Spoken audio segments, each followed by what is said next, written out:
From Television City in Hollywood, the Jack Benny program with the special guests, the coaches of UCLA and Michigan State, Red Sanders and Duffy Dougherty. Presented by Lucky Strike. Light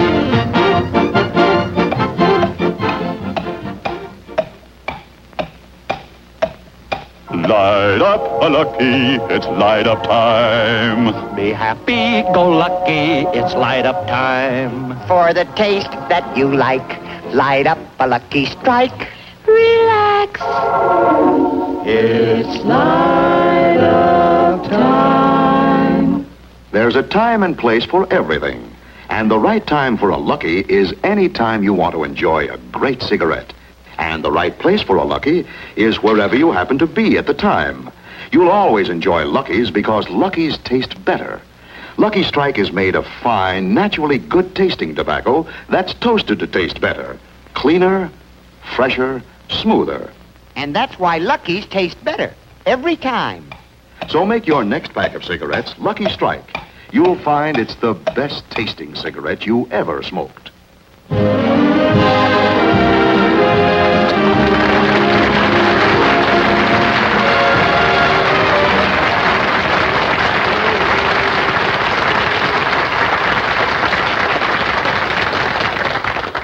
Thank you very, very much, ladies and gentlemen, and welcome to the Lucky Strike program. Well, here it is, New Year's Day, and I hope you all had a wonderful time last night. Incidentally, those of you who are seeing this show in color, I would suggest that you take another cold shower because we're only on in black and white.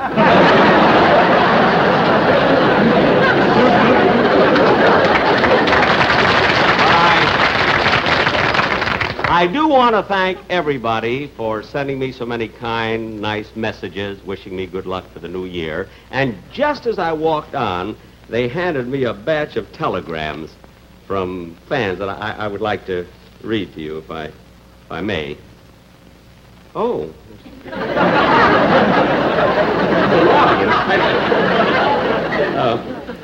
Here's one wire. It says, "Dear Mr. Benny, best of luck for the coming year and hope you have continued success with your show. If on any of your future programs you can use a bright new comedy team, we are available. Yours, Bulganin and Khrushchev."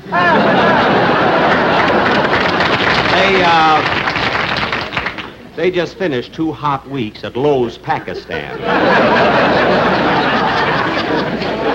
Oh, here's a wire from Fred Allen. It says, "Dear Jack, today the world starts a new year.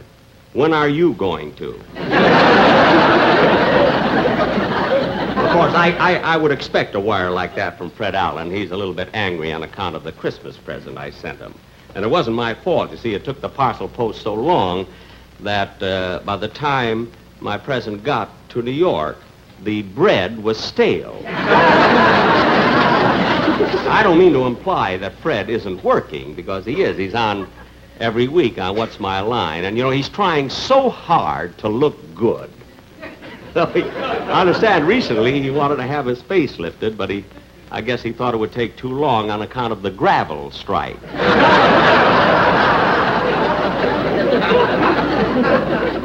Oh, here's a telegram. It says, "Dear Jack, best wishes to a wonderful guy and a great talent.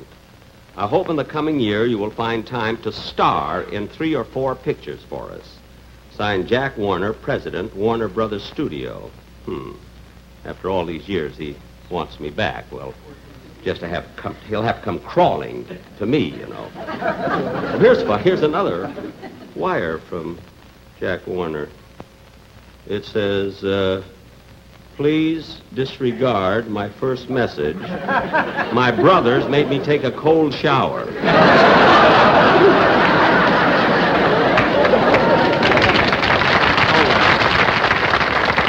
So much for the telegrams. And you know, ladies and gentlemen, I'm really glad that New Year's doesn't come oftener than once a year, although I did have a great time last night. And you know, I know a lot of you people have an impression about Hollywood parties that maybe they're sort of rough and they're carousing and they're wild, but that isn't true at all. Because I know, now I went to a party last night in Hollywood, and it was the most quiet, orderly party you've ever seen. And, of course, it wasn't a tremendous party. You know, there were only 6 of us there, but it was a typical Hollywood crowd. You see, now there was Sir Cedric Hardwicke and Ethel Barrymore, Lillian Gish, Edmund Gwen, Victor Moore, and myself. And I assure you there were no wild shenanigans. Because all we did all evening was just sit there and looking at the television set. And then just before midnight, the butler came in and turned it on.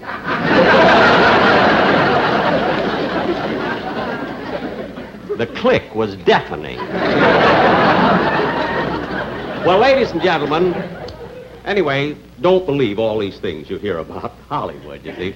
Ladies and gentlemen, tomorrow in Pasadena at the Rose Bowl game... What? Telegram for you, Mr. Benny. Telegram. Well, I mean, you could have waited out there. I mean, you could have given me the telegram off stage. No, it couldn't, Mr. Benny. This is a singing telegram. Oh, a singing telegram? Yes, sir. Oh, well, okay, go ahead. Happy New Year! Happy New Year! Happy New Year! Happy New Year to you!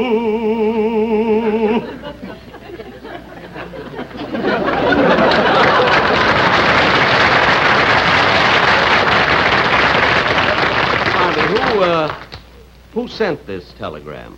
Well, I did. If anybody likes my voice, my agent's number is Crestview, 52414. What a sneaky way to get an audition. 2 weeks ago, I had a ho-ho-ho singer. You know, ladies and gentlemen, as I started to say, tomorrow in Pasadena, Michigan State plays UCLA at the Rose Bowl. And this will be for probably 100,000 spectators of the game, probably 40 million watching it on television. And I'm a sort of a football fan. I know many of you are, and the audience and those watching. And so we have as our guests these 2 wonderful coaches of these teams. Not only that, but they're very dear personal friends of mine. Mr. Red Sanders of UCLA, Mr. Duffy Dougherty of Michigan State.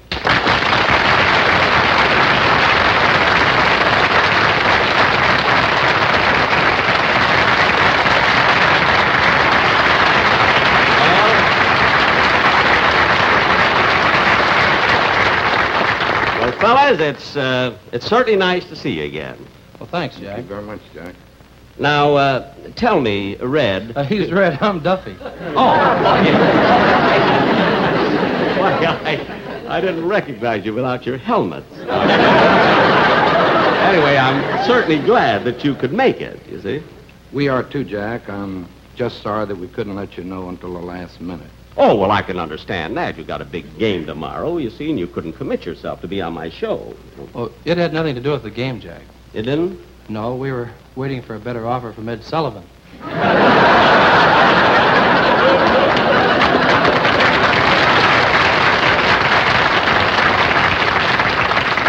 see. And he didn't make the offer, huh?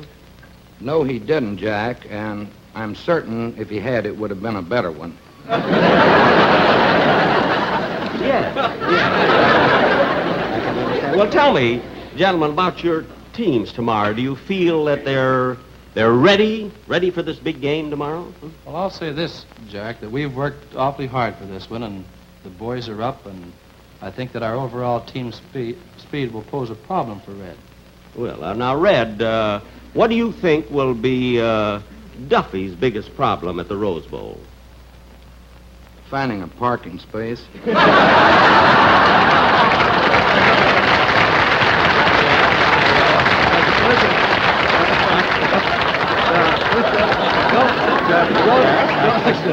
Don't let him kid you. Red's teams are always tough, and this year he has a great one. Yes, he certainly has.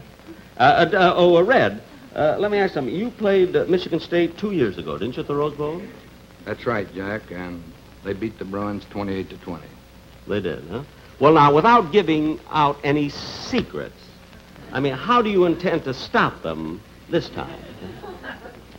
Well, defensively, Jack, we plan to use an 8-3 defense, a 7-2-2, a 6-2-2-1, a 5-4-2, a 4-5-2 with slants and with overshifts and undershifts, more or less.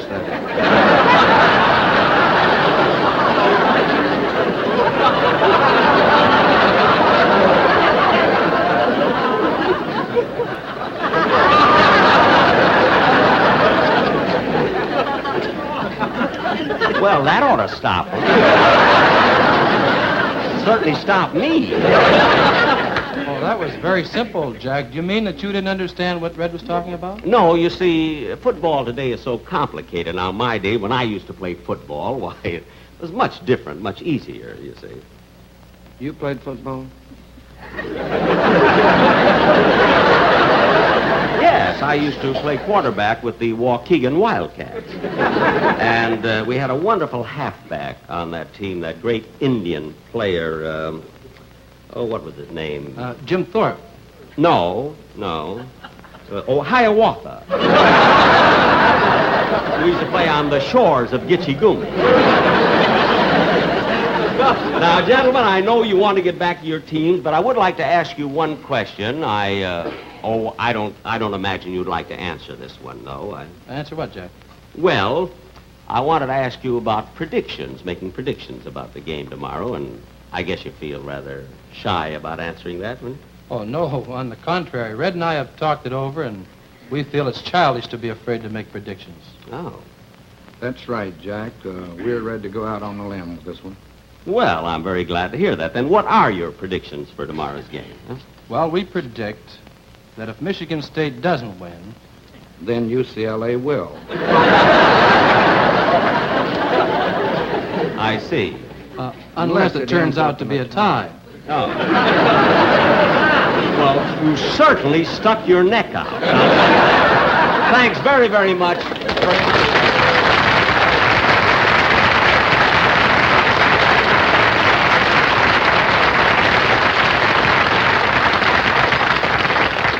Two wonderful fellas and great sports to come on here a day before this big game. Of course, I'm very, very anxious to see the Rose Bowl game tomorrow, and it was almost impossible to get tickets. You see, they practically sold out for months, so you can imagine the ticket scalping that went on. You know, imagine people having to pay, real fans, having to pay $10, $20, $30, $40 a ticket just to see their home team win. Now, to those of you who are not familiar with this form of extortion, I'd like to tell you the way these scalpers work. You see, a few weeks before a game, we get a block of tickets. And then we call up, I'm not allowed to tell you legally. I sold the rights to Racket Squad. And now, ladies and gentlemen, in keeping with this New Year's Day and in tribute to our two fine friends whom you've just seen, there'll be a medley of songs by the Sportsman Quartet. There's gotta be a football hero to get along with the beautiful girls. In spite of all $1 million can do, a tackle or two will mean more to you. The fact that you are rich or handsome won't get you anything in curls. You gotta be a football hero to get along with the beautiful girls.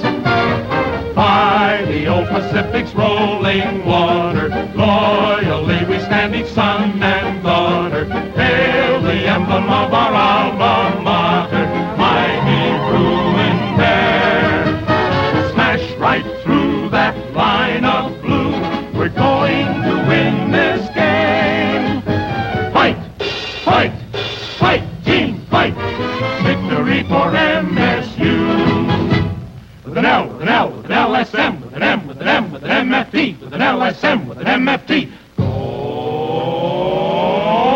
luckies. You gotta always carry luckies to get along with the beautiful girls. Favorite smoke of redhead, blonde and brunette. A fine cigarette, it's toasted, you bet. A Lucky Strike is better tasting. It pleases everything in curls. You gotta always carry luckies to get along with the beautiful girls. You gotta LSM and tease 'em, the favorite smoke of the beautiful girls.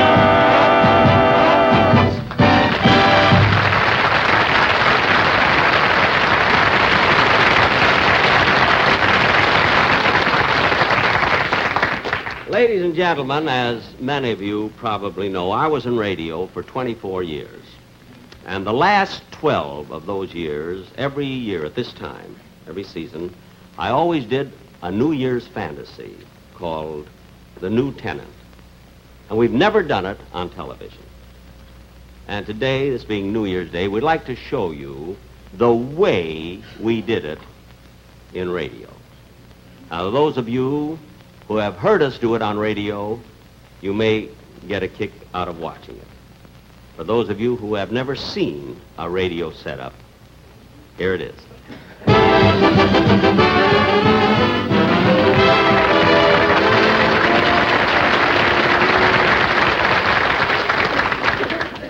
Now, Don Wilson, my announcer, who has been with me 22 of these 24 years, will play the part of Uncle Sam. Lois Corbett, who is Mrs. Don Wilson in real life, will play the part of his wife, Columbia. This is Mel Blanc, who has played so many characters on my show that he's done everything. The Maxwell, the noise of the Maxwell, and my violin teacher and the parrot. That's right, Daddy. And here's a young fella that's going to participate in the play. This is little Charles Herbert. Little Charles Herbert. Just take a little bow, Charlie. That's it. And this gentleman here will... Wait a minute. I don't remember you at rehearsal. What do you do on this show? Nothing. What are you doing sitting up here on this stage? Couldn't get a seat in the audience.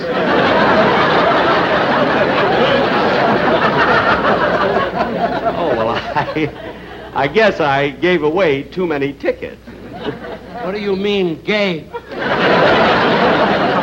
Look, just sit there and be quiet. You can watch the show. Oh, and by the way, ladies and gentlemen, this is Mr. Gene Twombly, who has been my sound man for many, many years.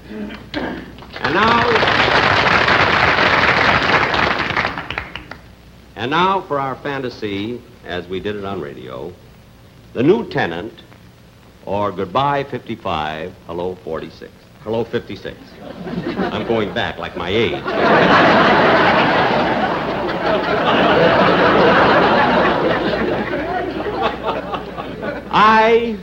I will play the part of the old year, 1955.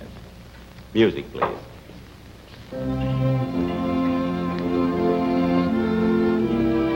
Our scene takes place in a rooming house run by Uncle Sam and Columbia. It's almost midnight. The old year is getting ready to leave. Oh, Columbia. What is it, old-timer? Can you help me with some of this packing? I got to get out of here and make room for the new tenant. Well, I sure hate to see you go. You know, you've been a pretty good year. Well, thanks.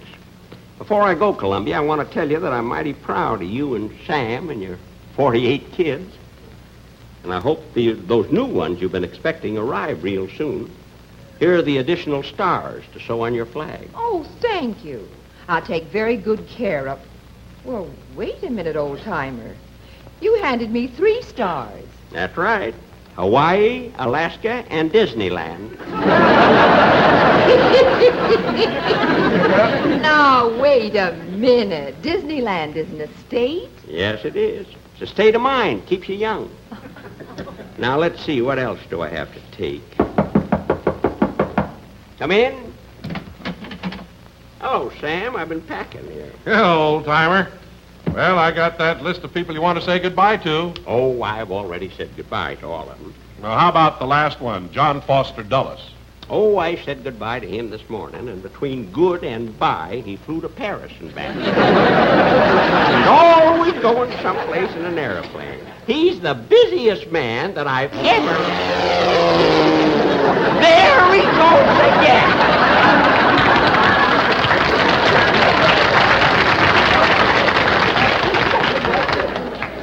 I never saw a man that traveled so... Hey, wait a minute. What's the idea of walking out in the middle of my show? I just got a shower and sobered up. And I didn't like you in color either.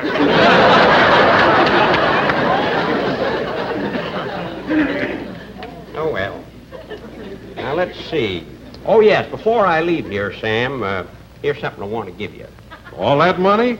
What's it for, old-timer? Well, next year they're holding the Olympic Games down in Australia, and I want to use this money to send a good team down there. Well, it's sure a lot of dough. Yep, there's $100,000 in that bag and $64,000 in this one. Now, for heaven's sake, take good care of it before some darn fool gives it away on television. Old-timer, you better start closing up your bag. It's getting kind of late. Yep, haven't much time left.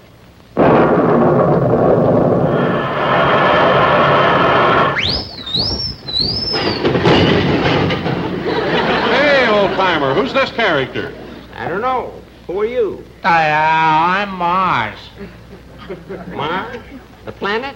I ain't the candy bar.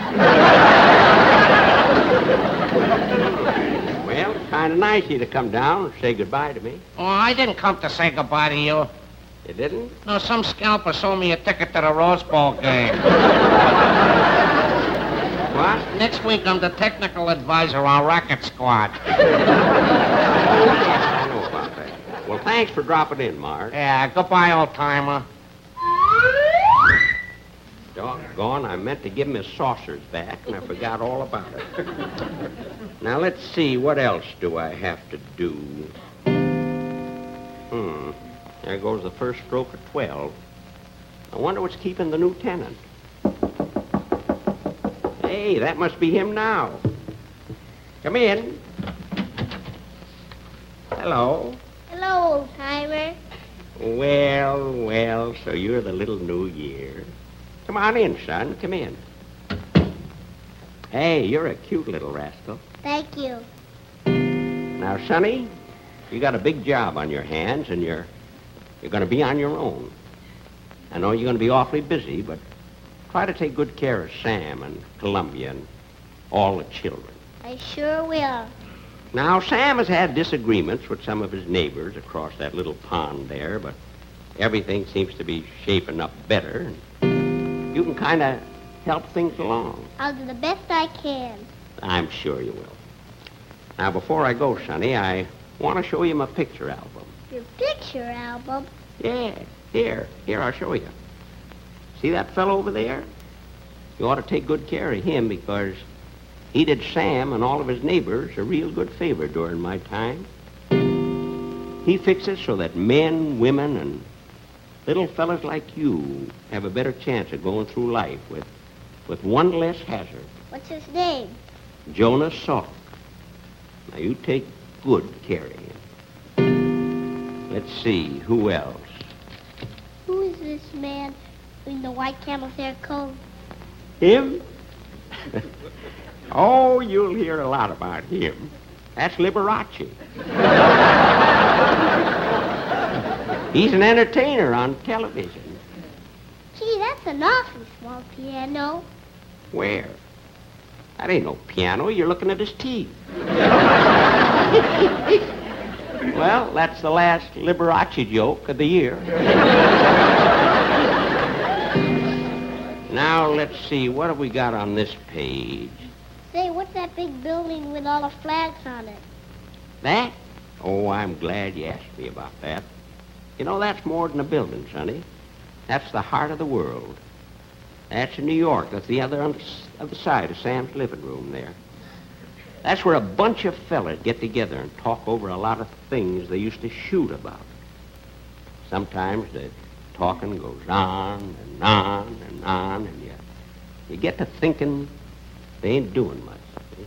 But, Sonny, if you don't do anything else, keep 'em talking. You understand? Yes, sir. Now, let's see. Say, who's that man with the nice smile on his face? The nice-looking man there with the smile? That's a fella I want to tell you about. Now, his name is Dwight Eisenhower. After you're here a while, you can call him Ike. He'll like that. I want to tell you something, Sonny. I didn't take as good care of him as I should have. When my back was turned, he got sick. Now, it was either my fault or Sam's or somebody's. I don't know. Maybe we had him working too hard, you know.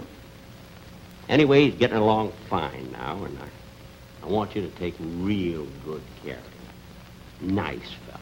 Oh, I'll watch out for him, all right. Yes, sir. You do that.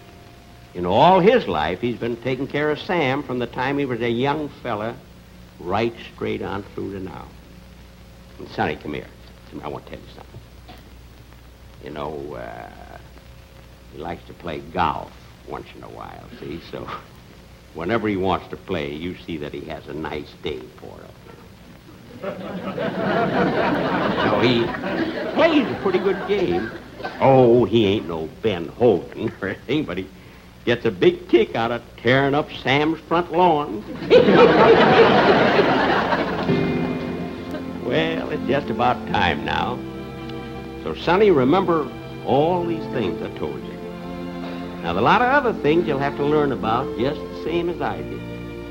New ideas, new problems, a few headaches, but you'll work them out.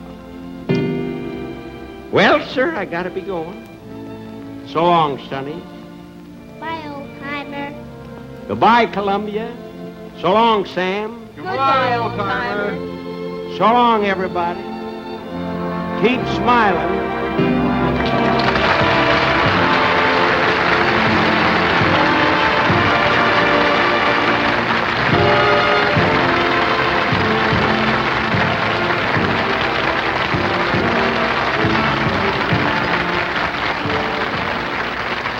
Light up a lucky.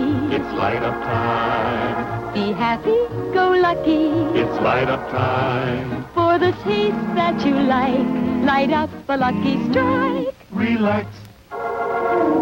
It's light up time.